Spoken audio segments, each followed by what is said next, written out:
Hello everyone, welcome again to my YouTube channel Learning Mania. So students, today we are going to read a chapter named From the Diary of Any Friend, that is chapter 2, class 10, book First Flight. Before reading the chapter, I would like to tell you something about Annie Frank.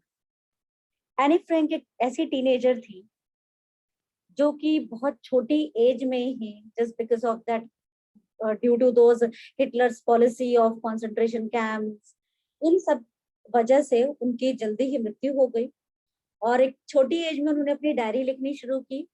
लेकिन उन्हें नहीं पता था कि ये जो diary वो लिख रही है वो एक दिन पब्लिश होगी, जो कि इनिशिएटिव लिया गया था उनके फादर के थ्रू वो पब्लिश कराने का, क्योंकि इनकी डायरी एंट्रीज में बहुत से ऐसी रिमार्केबल बातें थी जो कि उस टाइम जो भी वर्ल्ड में सिचुएशन चल रही थी या एक टीनेजर के मन पे क्या बीतती है, तो उन्होंने उस सिचुएशन को बड़ा ही खूबसूरती से उसमें बयां कर रखा है। और इसीलिए उनके फादर ने डिसाइड किया कि वो इसके बारे में इसको जरूर प्रिंट कराएंगे। और इनका जन्म हुआ था 12 जून 1929 को, और अब ये जो और रही थी वो 1945 तक में मार्च में उनकी डेथ हो गई थी। और जूइश थी एक, उन्हें अपनी फैमिली के साथ छुप कर रहना पड़ा था just because of that Nazis occupation of the Netherland. ये बात है वर्ल्ड वॉर 2 की। और 2 साल के बाद जब वो थोड़े दिन छुपे रहे, उसके बाद उनके ग्रुप को ट्रांसपोर्ट कर दिया गया वहां से कॉन्सेंट्रेशन कैंप में, जहां पर उनकी बड़ी सिस्टर जो थी जिनका नाम था मार्गॉट, उनकी मृत्यु हो गई। फिर उनके फादर जो थे ऑटो, वो सिर्फ और सिर्फ ओनली सर्वाइवर थे उनकी फैमिली में जिन्होंने डिसाइड किया कि उनकी ये डायरी को प्रिंट कराएं। और बेसिकली ये इंग्लिश में नहीं है और इसको डिफरेंट लैंग्वेजेस में बाद में प्रिंट किया गया है। ये ओरिजिनली डच लैंग्वेज में लिखी गई है। और थीम है स्टोरी का कि ये जो एक्सट्रैक्ट है, पहली बात तो जैसे मैंने आपको बताया from the diary of Anne Frank, की पूरी डायरी उनकी प्रिंट है, उसी में से एक एक्सट्रैक्ट है। The most authentic verse describing the atrocities committed on the Jews during the Nazis occupation of the Netherlands in 1940. 1940 में जो अत्याचार उनके ऊपर किए जा रहे थे ज्यूज के ऊपर, उसके बारे में ये कहानी है। It also provides an intimate account of daily life that her small groups led in hiding in Amsterdam. Her frankness, honesty, and sincerity of description of her parents, friends, and teachers make her writing the most important document for the Holocaust period. वो Holocaust period वही था जब वो concentration camps वगैरह में उन्हें डाला गया। तो यहाँ बहुत उन्होंने सिंसियरिटी से, ऑनेस्टली हर चीज का डिस्क्रिप्शन दिया है, चाहे उनके पेरेंट्स हैं, फ्रेंड्स हैं या टीचर या उनकी खुद की जिंदगी। प्लॉटिंग देखते हैं। Writing in a diary is a really strange experience for someone like me, not only because I have never written anything before, but also because it seems to me that later on, neither I nor anyone else will be interested in the musings of a 13-year-old school girl. यहाँ पर अब Anne Frank शुरुआत करती है बताने से कि diary लिखना उनके लिए बड़ा ही एक अजीब से एक्सपीरियंस था। क्यों था? इसलिए नहीं कि उन्होंने पहले कभी कुछ नहीं लिखा था, बल्कि इसलिए कि 13 साल की लड़की क्या लिख रही है ये पढ़ने में शायद कभी भी कोई भी इंटरेस्टेड नहीं होगा। Oh well, it doesn't matter. I feel like writing and I have an even greater need to get all kinds of things off my chest. Paper has more patience than people. वो कहते हैं चलो इससे कोई फर्क नहीं पड़ता कि कोई मेरी बातों में इंटरेस्ट लेगा या नहीं, लेकिन मुझे लिखने का मन किया और मुझे उसकी जरूरत थी, क्योंकि मैं अपने मन से अपने मन को हल्का करना चाहती थी सारी चीजें निकाल कर। और एक कागज के अंदर एक इंसान से ज्यादा पेशेंस होती है, क्योंकि वो आप जितना मर्जी उस पर लिख सकते हो, जो मर्जी लिख सकते हो, वो आपकी बातों को कहीं शेयर नहीं करने वाला कोई भी पेपर, आपको मना नहीं करने वाला कि it's enough, don't write on me. तो इसलिए उन्होंने कहा है कि paper has more patience than people. ये इंपॉर्टेंट सेंटेंस है, इसका एलैबोरेशन करने के लिए आता है boards. I thought of this saying on one of those days when I was feeling a little depressed and was sitting at home with my chin in my hands, bored and listless, wondering whether to stay in or go out. और ये सोच उन दिनों मेरे दिल में आई जब मैं बहुत डिप्रेस थी, अपने घर में बैठी हुई थी, बोर हो रही थी, इनएक्टिव फील कर रही थी और सोच रही थी घर में बैठा जाए या बाहर चला जाए। I finally stayed where I was brooding. Yes, paper does have more patience. And since I'm not planning to let anyone else read this stiff-backed notebook, grandly referred to as a diary, unless I should ever find a real friend. It probably won't make a bit of difference. और जहां पर मैं बैठी रही तो मैंने decide किया मैं यहीं पर रहूंगी जो वहां जहां मैं सोच रही थी। और फिर मैंने डिसाइड किया कि हाँ ये बात सच है कि कागज में बहुत पेशेंस होती है। और वैसे भी मैं अपनी इस डायरी को, जो नोटबुक थी वैसे तो बेसिकली, लेकिन जिसको मैं ग्रैंडली डायरी का नाम दे रही थी, वो मैं किसी को देने भी नहीं वाली थी, पढ़ाने नहीं वाली थी। हाँ तब तक नहीं जब तक मुझे कोई सचमुच सच्चा दोस्त ना मिल जाए, तो इसलिए कोई फर्क नहीं पड़ता था। Now I'm back to the point that prompted me to keep a diary in the first place. I don't have a friend. Let me put it more clearly, since no one will believe that a 13-year-old girl is completely alone in the world. कहते हैं कि चलो मैं वापस आती हूँ, आपको बताती हूँ उसी पॉइंट पर कि क्यों मैंने डायरी लिखने का सोचा। क्योंकि मेरे पास कोई अच्छा दोस्त, मेरे पास दोस्त नहीं था। कहते लेकिन मैं क्लियरली बता दूं, क्योंकि 13 साल की लड़की का कोई दोस्त नहीं है, इस बात पर पूरी दुनिया में कोई विश्वास नहीं करेगा। एंड आई एम नॉट, और सचमुच मेरे साथ भी ऐसा नहीं था। I have loving parents and a 16-year-old sister, and there are about 30 people I can call friends. और मेरे पास भी मेरे पेरेंट्स थे, एक 16 साल की बड़ी बहन थी, और 30 लोग ऐसे थे जिन्हें मैं दोस्त कह सकती। I have a family, loving aunts and good home. No, on the surface, I seem to have everything except my one true friend. और कहते हैं अगर देखा जाए तो मेरे पास सब कुछ था, फैमिली थी, आंट्स थे, अच्छा घर था, बस एक अच्छे दोस्त की कमी थी। All I think about when I am with friends is having a good time. I can't bring myself to talk about anything but ordinary everyday things. कहते हैं हाँ मेरे पास दोस्त थे, लेकिन मैं उन सबके साथ अच्छा समय भी बिताती थी, लेकिन मैं अपने मन की सारी बातें उनसे नहीं कह सकती। नॉर्मल रूटीन की बातें मैं उनसे शेयर करती थी। We don't seem to be able to get any closure, and that's the problem. Maybe it's my fault that we don't confide in each other. In any case, that's just how things are, and unfortunately they are not liable to change. This is why I have started the diary. और कहते हैं कुछ भी हो, हम चाहे इसमें आप मेरा फॉल्ट कह सकते हैं कि मैं और मेरे दोस्त एक दूसरे के इतने करीब नहीं थे कि हम एक दूसरे से सारी बातें शेयर कर सके, इतना भरोसा नहीं करते थे। लेकिन जो भी था चीजें ऐसी थी, और अनफॉर्चुनेटली ये चेंज भी नहीं होने वाली थी, इसलिए मैंने डायरी लिखना शुरू की। To enhance the image of this long awaited friend in my imagination, I don't want to jot down the facts in this diary the way most people would do, but I want the diary to be my friend. And I'm going to call this friend Kitty. Since no one would understand a word of my stories to Kitty, if I were to plunge right in, I would better provide a brief sketch of my life, much as I dislike doing so. कहते हैं अपने इस लंबे इंतजार के बाद जिस दोस्त के बारे में आपको मैं बताना चाहती थी, जिसे मैंने अपनी इमेजिनेशन के थ्रू क्रिएट किया था, कि मैं इसमें सारी बातें ऐसे ही जॉट डाउन नहीं लिख कर देना चाहती थी जैसा कि नॉर्मली लोग करते हैं डायरी में, लेकिन मैं चाहती थी कि मैं अपनी डायरी को एक दोस्त की तरह ट्रीट करूं। और उसके लिए मुझे अपनी फ्रेंड को मैंने अपना नाम दिया किटी। और अगर मैं डायरेक्टली किटी में स्टोरीज लिखने बैठ जाऊंगी तो आप लोगों को मेरे बारे में पता नहीं चलेगा।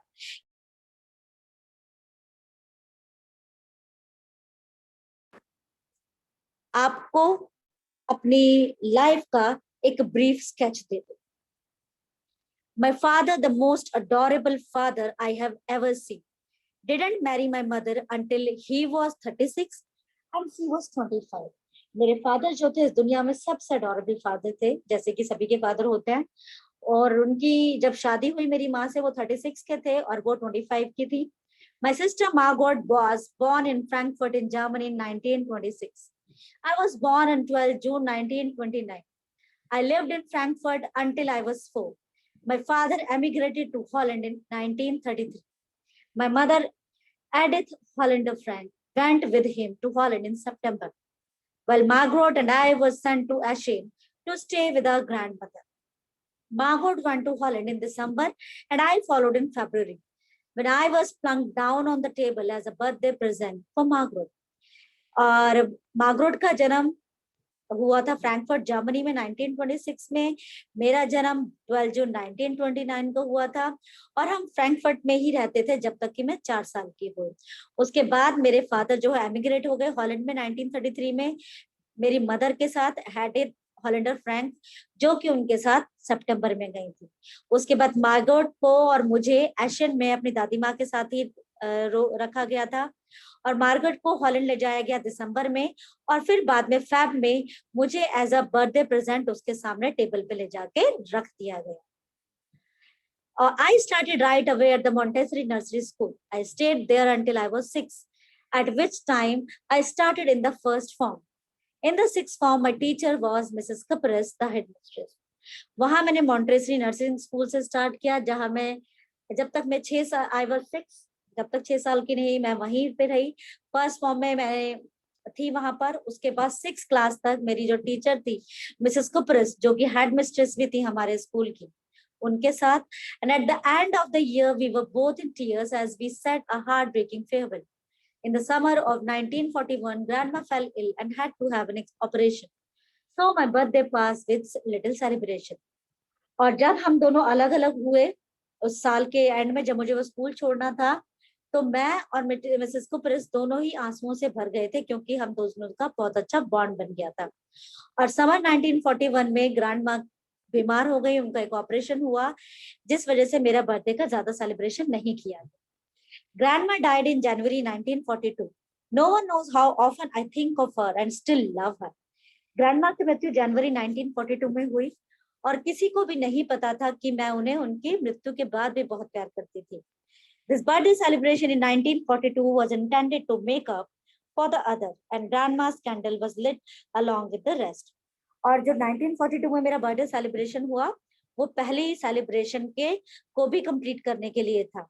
और मैंने अपने कैंडल बर्थडे कैंडल्स के साथ दादी के नाम की भी एक कैंडल जलाई। The four of us are still doing well, and that brings me to the present date of 20th June 1942 and the solemn dedication of my diary. और हम चारों तब से अब तक अच्छे से रह रहे हैं, और ये आज का दिन है जब मैं डायरी शुरू करने वाली हूँ, 20 जून 1942, और ये रही मेरी डायरी। ये डायरी फॉर्मेट आपने क्लास 9th में किया होगा, जरूर छोटी क्लासेस में भी किया होगा। सेम फॉर्मेट है, ऊपर डेट एंड डे आया, फिर ये आपने अपने डायरी को यहाँ पे सैल्यूटेशन के तरीके से लिखा, डियरेस्ट किटी, क्योंकि उन्होंने अपनी डायरी को किटी नाम दिया था। Our entire class is quacking in its boots. The reason, of course, is the forthcoming meeting in which the teachers decide who will move up to the next form and who will be kept back. अब वो यहाँ पर बता रही हैं कि उस दिन हमारे सारे क्लास जो है quack in boots, in its boots, it's a phrase जिसका मतलब है कि सब डरे हुए थे। क्यों? क्योंकि उस दिन हमारे जो स्कूल में मीटिंग होने वाली थी, जिसमें टीचर्स रिजल्ट अनाउंस करने वाले थे कि कौन अगली क्लास में पास होकर जाएगा और किसको उसी क्लास में रोका जाएगा। Half the class is making bets. G and I laugh ourselves silly at the two boys behind us, CN and Jacques, who have staked their entire holiday saving on their bet. और सारी class जो है शर्त लगा रही थी कि कौन पास होगा कौन नहीं। जीएन यानी मेरी दोस्त और मैं, हम बहुत हंस रहे थे उन दो सिली बॉयज की बेट्स के ऊपर, जिन्होंने अपनी सारी की सारी हॉलिडे सेविंग जो है अपनी उस शर्त पर लगा दी थी, जो थे सीएन and Jacques. From morning to night, it's you are going to pass. No, I'm not. Yes, you are. No, I'm not. Even G is pleading glances, and my angry outburst can't calm them down. और सुबह से यही सारा दिन चल रहा था class में, तुम पास हो जाओगे, नहीं तुम पास हो जाओगे। और जी ने उनसे रिक्वेस्ट करते हुए देखा, और मैंने गुस्से में भी उनको डांटा, लेकिन उन्हें कोई भी चीज शांत नहीं करवा पा रही। If you ask me, there are so many dummies that out a quarter of the class should be kept back.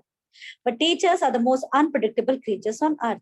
और जहां तक मेरा ख्याल है, आधी क्लास लगभग ऐसी थी जो डमीज की तरह क्लास में बैठती थी, जिन्हें वहीं उसी क्लास में स्टैंडर्ड में रोक कर रखना चाहिए था। लेकिन टीचर्स जो हैं इस दुनिया में सबसे ज्यादा अनप्रेडिक्टेबल क्रीचर माने जाते हैं। इसे अंडरलाइन कर दीजिए, इसका भी एलाबोरेशन पूछा जाता है। क्यों कहा जाता है? Because you do unpredictable means you cannot predict what the teachers are going to do next. I am not worried about my girlfriends and myself. We all make it. The only subject I am not sure about is maths. Anyway, all we can do is wait. Until then, we keep telling each other not to lose heart. I get along pretty well with all my teachers. There are 9 of them, 7 men and 2 women. Mr. Keesing, the old fogey, who teaches maths, was annoyed with me for ages because I talked so much. After several warnings, he assigned me extra work, an essay on the subject, a chatterbox. कहते हैं मुझे भी चिंता थी, मुझे लेकिन अपनी और अपनी सहेलियों की ज्यादा चिंता नहीं थी, हम सब कर जाएंगे। बस एक ही सब्जेक्ट में मुझे डर था, वो था मैथ्स, और जिसका मैं इंतजार कर रही थी। और मुझे पता था कि हम लोग जरूर पास हो जाएंगे, लेकिन मेरी बाकी सभी टीचर से अच्छी बनती थी। सिर्फ एक जो मेरे मैथ्स के टीचर थे, जो कि बड़े ओल्ड फैशन टीचर थे, बूढ़े थे, जिनका नाम था मिस्टर के सिंह, वो सारे टाइम मुझसे गुस्सा रहते थे क्योंकि मैं बहुत बातें किया करती थी उनकी क्लास में। और बहुत सारी वार्निंग्स उन्होंने मुझे दी थी, लेकिन मैंने वो कंट्रोल नहीं किया बात करना। इसलिए उन्होंने एक दिन मुझे पनिशमेंट के तौर पर एक ऐसे लिखने के लिए दिया जिसका सब्जेक्ट था अ chatterbox. A chatterbox, what can you write about that? I would worry about that later, I decided. I jotted down the title in my notebook, tucked it in my bag, and tried to keep quiet. That evening, after I had finished the rest of my homework, the note about the essay caught my eye. I began thinking about the subject while chewing the tip of my fountain pen. चलो इस chatter box के ऊपर कोई क्या लिख सकता है, फिर भी मैंने कहा इसके बारे में बाद में सोचूंगी। मैंने टॉपिक को अपनी नोटबुक में लिखा और उसे अपने बैग में डाल के चुपचाप घर चली गई। और शाम को जब मैंने अपना सारा होमवर्क खत्म कर लिया, तब मेरा उस टॉपिक के ऊपर ध्यान गया और फिर मैंने उसके ऊपर सोचना शुरू किया कि क्या लिखा जा सकता है। Anyone could ramble on and leave big spaces between the words, but the trick was to come up with convincing arguments to prove the necessity of talking. I thought and suddenly I had an idea. अब कोई भी चाहे, क्योंकि ऐसे लिखना था, तो ramble on means कि कुछ भी इधर उधर की बातें लिख सकता था और बड़ा बड़ा गैप छोड़ के लिख सकता था अपनी राइटिंग को लेंदी बनाने के लिए, लेकिन मैंने ऐसा नहीं किया। मैं चाहती थी कि मैं अपनी बात को, अपने पॉइंट को प्रूव कर सकूं कि there is a great necessity to talk. और फिर मैंने सोचा और फिर मुझे एक आइडिया आया। I wrote the 3 pages Mr. Kissing had assigned me and was satisfied. I argued that talking is a student's trait and that I would do my best to keep it under control, but that I would never be able to cure myself of the habit since my mother talked as much as I did, if not more, and that there's not much you can do about inherited traits. कहते हैं, जो topic उन्होंने मुझे दिया, मैंने उसके ऊपर 3 pages लिखे और फिर मैं सेटिस्फाइड हो गई। मैंने उसमें आर्ग्यूमेंट दिया कि जो बातें करना है तो स्टूडेंट्स का गुण होता है और मैं इसको कंट्रोल करने के लिए अपना बेस्ट देती हूँ, लेकिन मैं अपने आप को नहीं रोक पाती क्योंकि आप ऐसे ट्रेड्स को, ऐसी हैबिट्स को चेंज नहीं कर सकते जो कि आपने इनहेरिट की हैं, यानी कि जो आपको विरासत में मिली अपने पेरेंट्स के। क्योंकि उसकी मम्मी भी बहुत बातें किया करती थी, अगर इतनी ज्यादा नहीं, इससे कम भी नहीं, तो इसलिए वो इनहेरिटेड ट्रेड्स को चेंज करने के लिए कुछ नहीं कर सकती। Mr. Keesing had a good laugh at my arguments, but when I proceeded to talk my way through the next lesson, he assigned me a second lesson. This time it was supposed to be on an incorrigible chatterbox. I handed it in, and Mr. Keesing had nothing to complain about for 2 whole lessons. Mr. Keesing ने वो मेरे जो arguments थे उनको पढ़ के उन्हें बहुत हंसी आई और फिर मैंने वही अपनी प्रोसीडिंग रखी नेक्स्ट लेसन में भी बातें करने की, तो उन्होंने मुझे एक दूसरा ऐसे लिखने के लिए दिया और इस बार उस ऐसे का टॉपिक होना चाहिए था एन इनकरेजिबल चैटर बॉक्स, मीन्स ऐसा चैटर बॉक्स जिसमें करेक्शंस नहीं की जा सकती। मैंने वो भी लिखा और इस बार मिस्टर केसिंग ने मुझे अगले 2 लेक्चर्स तक बोलने पर नहीं टोका, उनसे कोई कंप्लेन नहीं है। However, during the 3rd lesson, he had finally had enough. Annie Frank, as punishment for talking in class, write an essay entitled "Quack Quack Quack," said Mistress Chatterbox. आप लेकिन तीसरे लेसन तक वो अपने आप को कंट्रोल नहीं कर पाए। उन्होंने कहा बस बहुत हुआ एनी फ्रैंक, आप एज अ पनिशमेंट तुम तीसरा ऐसे लिखोगी जिसका टाइटल होगा "Quack Quack Quack," said Mistress Chatterbox. The class roared.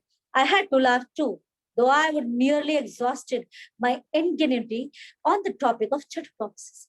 सारी क्लास जोर से हंसी, मैं भी जोर से हंसी, लेकिन अब तक मैं एग्जॉस्ट हो चुकी थी। मेरी जितनी ओरिजिनल आइडियाज थे वो सब अब लॉस्ट में कर चुकी थी, खत्म कर चुकी थी। It was time to come up with something else, something original.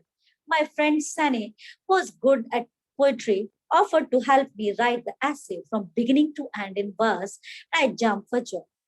और अब मुझे कुछ सचमुच ओरिजिनल आइडिया ही इसमें लिखने थे। तभी मेरी दोस्त सनी ने कहा, जो कि पोएट्री में बहुत अच्छी थी, कि वो मेरी मदद करेगी, और उसने कहा क्यों ना मैं अपना इस बार का ऐसे एक वर्स के फॉर्म में लिखूं। Means it's a kind of poetry but doesn't consist of any rhyme scheme। और ये सुनकर मैं खुश हो गई। Mr. Keesing was trying to play a joke on me with this ridiculous subject, but I would make sure the joke wasn't him। Mister casing ने कोशिश की है कि इस रिडिकुलस, ये जो उन्होंने मेरे को टॉपिक दिया, इससे वो मेरा मजाक उड़ा सके, लेकिन मैं अपने आप को समझाया और मैंने फर्म किया कि ये जोक मैं अब उनके ऊपर बना। I finished my poem and it was beautiful। It was about a mother duck and a father swan with 3 baby ducklings who were bitten to death by the father because they quacked too much। और फिर मैंने अपनी poem खत्म की। वो बहुत खूबसूरत poetry मैंने लिखी, और वो थी एक मदर डक के बारे में, एक फादर स्वान के बारे में, जिनके 3 बच्चे थे, जिन्हें कि उनके फादर द्वारा तब तक मारा गया, जब तक पीटा गया, जब तक कि वो मर नहीं गए। क्यों? क्योंकि वो बहुत ज्यादा क्वकिंग करते थे। Luckily, Mr. Keesing took the joke the right way। He read the poem to the class, adding his own comments and to several other classes as well। Since then, I have been allowed to talk and haven't been assigned any extra homework। और fortunately जो mister casing थे, उन्होंने इस joke को अच्छे तरीके से लिया, वो गुस्सा नहीं किया उन्होंने मेरे ऊपर, और वो पोएम को उन्होंने क्लास में सुनाया, कुछ अपने भी कमेंट्स ऐड करके, और दूसरी क्लासेस में। और तब से उन्होंने मुझे बात करने से भी मना नहीं किया, और ना ही मुझे कोई extra homework. On the contrary, mister casing always making jokes these day. और साथ ही साथ अब क्या हो रहा है, बिल्कुल उल्टा, कि मिस्टर केसिंग मुझे आजकल जोक्स करते हुए दिखाई देते हैं classes. Yours, Annie, and this is extracted from the diary of a young girl with slight adaptation। थोड़े से चेंजेस करके ये बताया गया है। यहाँ ये कैरेक्टर स्केच है एनी फ्रैंक का, जो मैंने आपके लिए लिखा है एक इजी लैंग्वेज में, जिसे आप लर्न कर सकते हैं, प्रिपेयर कर सकते हैं अपनी बोर्ड क्लासेस के लिए। ये है मिस्टर किसिंग का। ये दोनों कैरेक्टर बहुत इंपॉर्टेंट है स्टोरी के, तो आप इन्हें इजी लैंग्वेज में यहाँ से लर्न कर सकते हैं, नोट डाउन कर सकते हैं। I hope my explanation was quite enough for you people to understand the chapter in an easy language। Still, you people have any kind of doubts, you can write down the doubts in the comment section। I'll make it solve for you people। Thank you. Bye-bye.